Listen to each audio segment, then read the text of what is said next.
Hi, everybody. Hope you're doing well today. Happy Thursday. I'm just coming on here, like I said, to do a little bit of a mental health check in.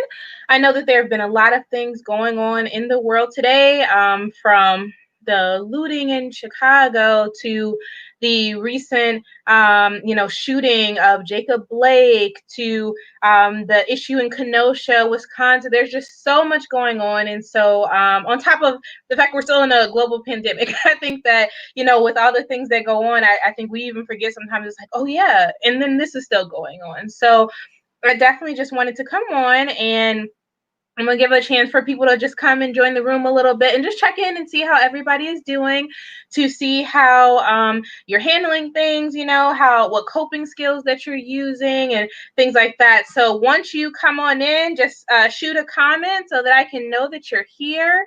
And yeah, we can just I'm just gonna share it, give people a chance to hop on in, like I said. So hopefully this will be good. I won't be on here too long, but I did just want to do, like I said, a quick little check-in, and I wanted to make sure that I held space for everything that was going on, because again, this has been, even just in the past 2 weeks, it's been a little crazy. So I wanted to make sure we had a place to just process it, to talk a little bit and to see, oh, sorry, my volume's going. But yeah, so I definitely, when you come on in, leave a comment so that I know you are here. And I can, like I said, I'm just trying to share it real quick. All right. So what I'm going to do is, while, people are coming on in, I'm going to just share some of the things that I think might be helpful. So I think that, especially when times like this, again, it feels like there's just back to back things going on, right? It's, we can't really recover from one thing before something else is happening. And so number one would be just, pulling the plug on social media, right? Taking a break. Sometimes just saying, okay, I have a limit of how much social media that I'm going to intake every day really helps. It sets boundaries of being able to say, okay, I know I can have the tendency to get overwhelmed. I think this is especially important for those who consider themselves to be like empaths, or who really carry things and feel them very heavily. It's really important to make sure that you are taking that time to just really unplug, and to make sure that you are not becoming too saturated with everything that is going on. So number one, definitely you want to unplug. Number two is, you want to have a safe space to talk about it. So again, it could be something like this, or it could be, having a group chat of people that you trust to share your opinions, right? And being able to say, I'm not okay with everything that's going on. Because especially I think with the things happening in the Black community, just like we had a conversation about, when the George Floyd incident happened and all of that. Is that we were then expected to go back to work the next day, right? And just be okay. And that we really didn't have any place to talk about it, to process through everything that was going on, unless you took that time for yourself. Like, I remember I took a day off of work because I was just like, I don't know what to do with all of this. And before I can help anybody else process this, I need to take the time to process it myself. And so I think that it's important to give yourself that time to process, and give yourself that time to just figure out what you're feeling and what you want to do with those feelings. So unplugging, finding yourself that place to process, and then just self-care. I know I say self-care all the time. We hear self-care all the time. And self-care is not just, I'm going to go get a manicure or a pedicure, I'm going to get a massage. It very much can be those things, but there is no, this is you only things that you can, like services and stuff are self-care things. That's not true.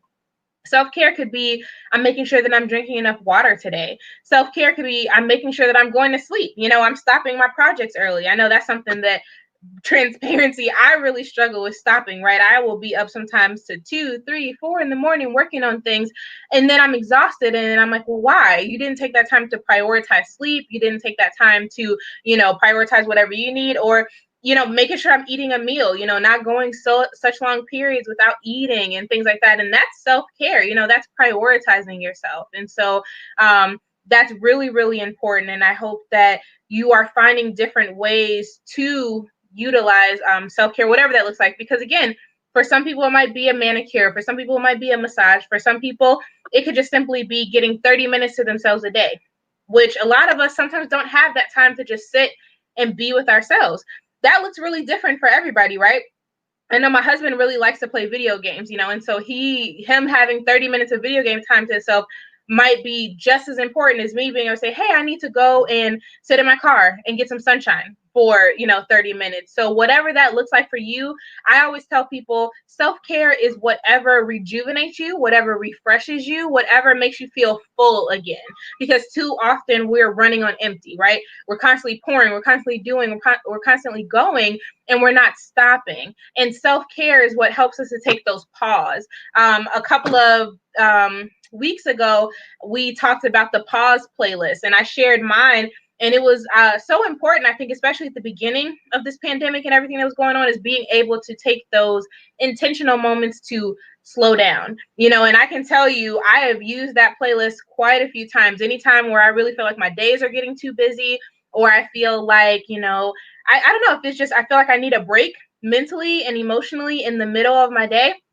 I put that playlist on and I just take a moment to just sit and relax. And again, the things that are on that playlist are songs that really make me pause and feel refreshed and feel rejuvenated. So, thank you to all who are coming in. We're just talking about the what you can do for self-care and how to maintain just mental and emotional health during this time. So if you are watching, drop a comment of some things that you've done within the past few weeks to take care of yourself, whether it was going to sleep a little earlier, drinking more water, making sure that you eat, whatever the things are that you have done, share them in the comments, because I'm sure somebody else could benefit from those suggestions and those ideas. So definitely please share. While you guys are doing that, one other thing that I wanted to share was an quick announcement before I go into the next thing, is that we still don't have a winner for the giveaway. So from last week, I know we had a lot of technical difficulties, but thank you for those who hung in there with us.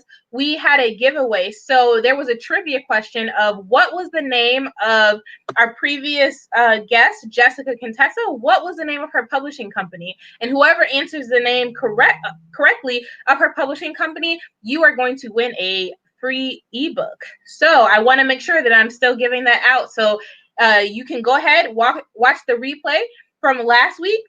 No problem. She mentions it there early on and throughout the broadcast. So definitely, go, and whoever comments on it with the correct answer will be the winner. So I want to make sure that you guys get, and trust me, I picked a good one. So you want it. So now kind of moving on, like I said, I didn't want to hold you guys long. I just wanted to come and just give space for everything that's been going on. And I wanted to walk you through a guided imagery. This is something that I often do in my private practice, is that I will meet with a client, and especially, let's say, if they're just really struggling with, the one we're going to do is talked about being cared for. And so let's say if they've struggled with, not feeling strong attachments from their childhood, or going through a pattern of bad relationships and things like that, often we will do guided imagery, and I'll take them through an activity because, number one, I'm helping them to focus on the breath and to lessen their anxiety, but it also helps to kind of bring to focus maybe things that have kind of been hidden or submerged and suppressed that they really didn't know. And so that's one of the things. So for those who've never gone to therapy, if you're a holistic therapy like I am, and basically a holistic therapist, being a holistic therapist just means that I take a little bit out of everything, right? I like to think I have a giant toolbox. And so instead of just putting myself in one box of saying, oh, I only do cognitive behavioral therapy, or I only do psychoanalyzation, or only, I take a little bit of everything because I can see the benefit. And I really like to tailor my sessions to the individual, right? Because it's not one size fits all. There might be some things that I do often because I find that they're good evidence-based, research behind it, but I also know that each person is going to be different. And so I tailor my activities and the things that we talk about to each person. All that to say, this is something, so you're getting a sneak peek as to what would it be like, to be in a therapy session and to do a guided imagery. And so I'm going to give you a little sneak peek of what that looks like. And again, hopefully, because this will be available for replay, whenever you want to do this exercise again, you can come back to it and use it as a tool. Okay. So I'm going to grab this. I'm going to be reading So if you see me looking down, it's because I'm reading the script. And you can find guided imagery. There's a lot of really amazing resources on YouTube and things like that. So you can find ones for like progressive muscle relaxation. That's one of my favorite ones to do, especially for those who struggle with anxiety and feeling various tension in our bodies, because we know that depression and anxiety often show up in our body, right? We might have headaches. We might say, oh, my neck is really stiff. My back really hurts. And there's really sometimes not a physical ailment that's going on, right? A lot of times it's stress is creating that. We call those psychosomatic problems. And so because of that, I like the progressive muscle relaxation because it focuses on tensing and then releasing different parts of your body. So usually I like to go from head to toe and then from toe back up to head. And I'll especially do that if I'm, maybe a little anxious or having problems sleeping. I'll do that before bed and it really helps to relax me. But you can use it when you're sitting at your desk working. You can use it in the car as long as you safely don't get too relaxed, because we don't want any accidents going on, right? But it's something that you can use very easily. It's a very easy tool. And again, you can find a guided meditation on how to do progressive muscle relaxation. But if that is something that you guys are interested in, let me know. And in one of the future broadcasts, I can also walk you guys through one of those as well, because that's one of my favorite ones to do. And you usually partner it with something called a body scan. And a body scan is simply just bringing attention to whatever you're feeling in your body, right? So it's, again, going from maybe head to toe and being able to say, I noticed that, oh, I am a little tense, or my back is hurting and I'm not exactly sure why.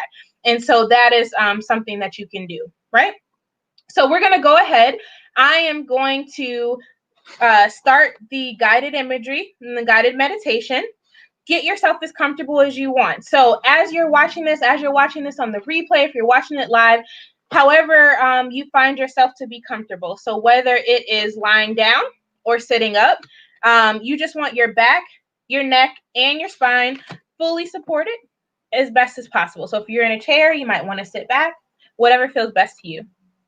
So knowing that you will not be interrupted for the next little while, begin by gently closing your eyes. Now bring your attention to the direct experience of your breath, however it is and however it changes. Now focus on the breath. Allow yourself to focus on the in-breath and the out-breath, the rising and the falling.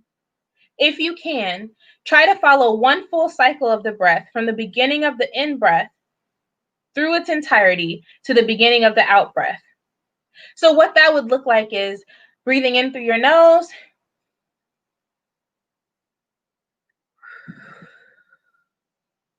and then out all the way through your mouth.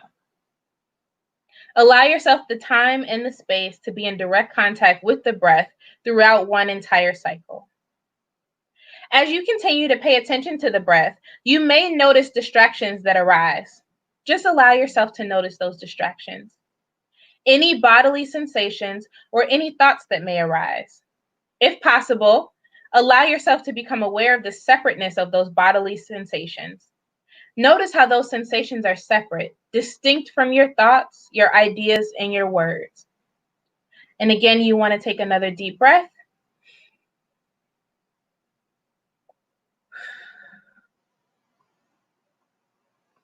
Now, as you continue with this focused awareness, you may notice how often you lose contact with the breath. Maybe you become caught in a thought or an idea or a plan, or maybe some other bodily sensation has pulled your attention. When a distraction happens, simply notice that you have lost connection with the breath and gently bring your awareness back to the breath. Begin now by taking a deep breath in through your nose, inhaling slowly and deeply. Exhale through pursed lips until all the air has been released. Now, I would like you to bring to mind a time when you felt cared for, a time when someone tended to your needs, someone took care of you, made sure that you were all right. If a particular incident or person doesn't immediately come to mind, allow yourself to imagine such an incident. Allow the incident, real or imagined, to take shape. Bring into focus the image of the person who is caring for you. What does this person look like? Think about how tall they are, maybe the color of their hair, what they're wearing. Now look into this person's eyes. What do you see? What features stand out? What features make you feel cared for and bring comfort to you? Perhaps a smile or a soft voice, a gentle touch. Whatever it is that brings you comfort from this person, allow that to happen now. And don't forget, as you are thinking of this, to still be breathing. So focusing on that inhale through your nose and the exhale through your mouth. As you continue to allow this person to care for you in a way that brings you comfort, begin to notice any emotions that you may feel. Just notice your response to the gentle care this person continues to offer. Allow the feelings of comfort to spread, noticing all of the sensations in your body. As this person who cares for you very deeply stays with you, comforting and supporting you in a way that is perfect for you. Breathe in through your nose and out through your mouth. This person will stay with you for as long as you'd like. Continue to breathe in the support all around you and know that at any time you can return to this caring person whenever you feel like it. And when you are ready, gently bring yourself back to the room by counting up from 1 to 5. When you reach the number 5, your eyes will gently open. You'll be awake and alert and feeling only peace. 1, 2, 3. Take a deep breath. 4 and 5. And so that is an example of a kind of short guided meditation that I would do with someone. So that holds a couple of different purposes, right? So when you're thinking about someone who is caring for you, it brings to mind a couple of things, right? A lot of times people will focus on like a parent or someone from their childhood who cared for them, a grandparent. It could be someone who used to care for them but is now gone. So oftentimes people think of their loved ones who have passed on. It also brings to mind if they are struggling to think of someone who did care for them. So let's say if they say, I really couldn't think of anybody. I had to make somebody up in my mind. So then we might explore, well, why is it that you feel you couldn't bring anybody real to mind? Maybe you didn't have someone that served that purpose. And if so, what are you looking for in those who care for you? And so those might be some of the conversations that we have. It also brings up how you like to be cared for, right? Some of us are very tactile. So we like to be hugged, to be comforted, maybe kissed, maybe our head stroked or whatever, or our back. And some of us are like, I just want someone to sit with me. And so these are really important conversations to have because a lot of times we don't exactly examine the types of ways that we do like to be comforted. But the more we know about ourselves, the more we can help to teach our friends and our loved ones how to care for us in our times of need. And so that was just a quick little exercise that I wanted to do. I hope that it was helpful. I hope that as you are viewing it, and if you're viewing it on the replay, it's something, again, that you can come back to. And like I said, there is a wealth of information on YouTube and the internet that you can find other guided meditations. But again, those are just some of my favorite ones to do. There's another one that's called the loving kindness meditation that I really enjoy, and I hope to do with you sometime in the future. And that one really just focuses on how you see yourself, how you see those you care about, and how you see those you're in conflict with. And again, that one can be really, really powerful if you allow yourself to sit with it. So again, I just wanted to come check in, see how you guys were doing. If you need any support, or if you have any questions, please let me know. I personally am working on a lot of really exciting things. I can't wait to share some of the content that I am working on. And so just know within the next month to be on the lookout because some things are brewing. And also, like I said, the trivia is still available. The prize is still available. So Go back to last week's broadcast with Jessica Contessa. Answer the trivia question. You get it right, you get an ebook. And trust me, like I said, it's such a valuable resource that you really want. So again, thank you for joining in. Thank you for taking the time to watch and just be here to participate in the guided meditation. I really enjoyed this time with you. I hope that you're having a great day, and just be intentional about taking care of yourself. Be intentional about being the best friend to yourself. I think this has been a theme I've been seeing really over the past 2 weeks. Is I've been talking a lot to people about how to be a good friend to themselves, because we think about the inner monologue that we have going on a lot, and a lot of times that narrative can be very unkind. But if we thought about if everything we said to ourselves, one of our friends said to us, would they still be our friend? Would we value that friendship? And a lot of times the answer is no. So we want to think about how can we be really good friends to ourselves. And so I just wanted to share that with you. Again, thank you for coming and sharing this space with me. And I'll talk to you real soon.